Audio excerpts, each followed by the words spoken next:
अरे यार 3 बजे फिल्म शुरू हो जाएगी, तू क्या कर रही है?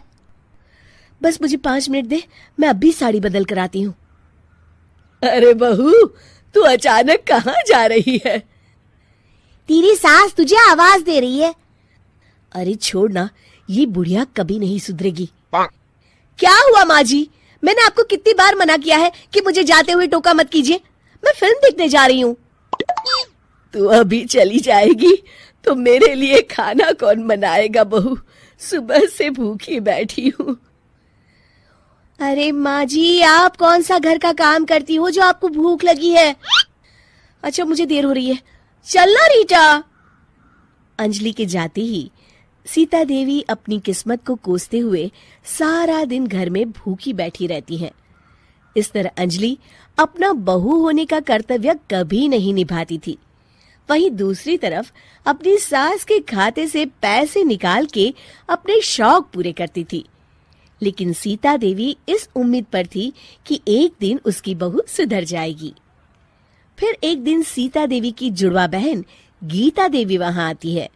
अपनी बहन को घर के काम करते हुए देख गीता देवी आग बबूला हो जाती है। अरे ये सब यहाँ क्या चल रहा है सीता? तेरी बहू कहाँ है जो तू घर के काम कर रही है? सीता देवी भावुक होकर रोने लगती है।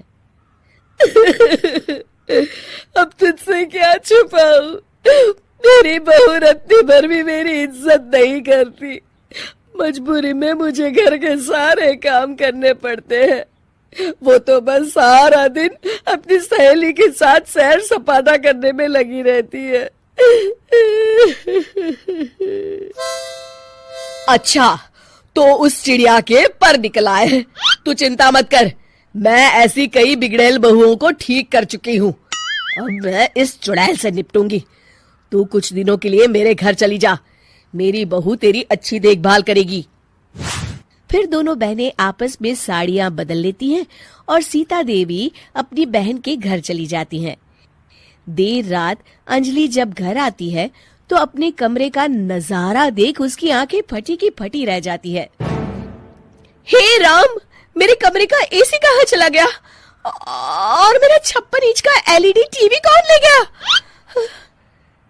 अंजलि तैस के साथ अपने सास के कमरे में जाती है। तभी वो देखती है कि उसके कमरे का एसी और टीवी उसकी सास के कमरे में लगा है और गीता देवी आराम से एसी की हवा खाते हुए सास बहू सीरियल का मजा ले रही हैं। अच्छा, तो ये सब इस बुढ़िया की कारस्तानी है। अभी इसे बताती हूँ। ये सब क्या है माँ जी? आपकी हिम्मत कैसे हुई मेरे सामान को हाथ लगाने की? क्यों बहू, ये सारा सामान तूने तेरे पिताजी के पैसों से खरीदा है क्या? है? लगता है तू भूल गई कि ये सारा सामान मेरे पैसों से आया है, इसलिए मैं अपनी सारी चीजें अपने कमरे में उठा लाई। तुझे कोई एतराज है? चल जा यहाँ से, सीरियल का मजा किरकिरा मत कर। गीता की बातों का कोई जवाब नहीं बनता देख अंजलि अपने दांत पीस कर रह जाती है। अगले दिन रीटा और अंजलि शॉपिंग पे जाने की तैयारी करती हैं। अंजलि जैसे ही अपनी स्कूटी पर बैठती है तभी गीता देवी स्कूटी की चाबी निकाल लेती हैं। अरे, ये स्कूटी कहाँ लिए जा रही है?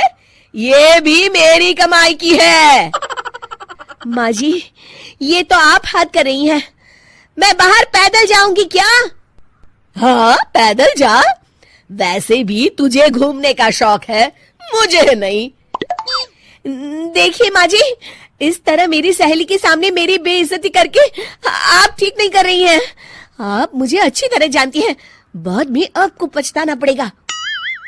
अच्छा, तो तू नहीं सुधरने वाली, मेरे ही घर में मुझे ही धमकी दे रही है। तेरी याददाश्त के लिए बता दूं कि ये मकान मेरे नाम पर है। अब तू देख, मैं आज ही अपने बिल्लू वकील को बुलाकर ये सारी जायदाद अनाथालय को दान कर देती हूँ, फिर तुझे एक ढेला भी नहीं मिलेगा। गीता की बातें सुनकर अंजलि के पैरों तले जमीन खिसक जाती है।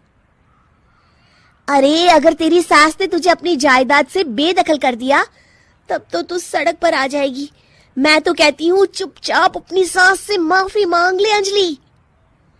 हाँ, तो बिल्कुल सही कहती है, मेरी सास का कोई भरोसा नहीं है। अरे नहीं नहीं माँ जी, ऐसा गजब मत करिए, आज के बाद मैं आपको कोई तकलीफ नहीं दूंगी और घर के सारे काम ना मैं ही कर लूंगी। मैं आपको एक अच्छी बहू बनकर दिखाऊंगी।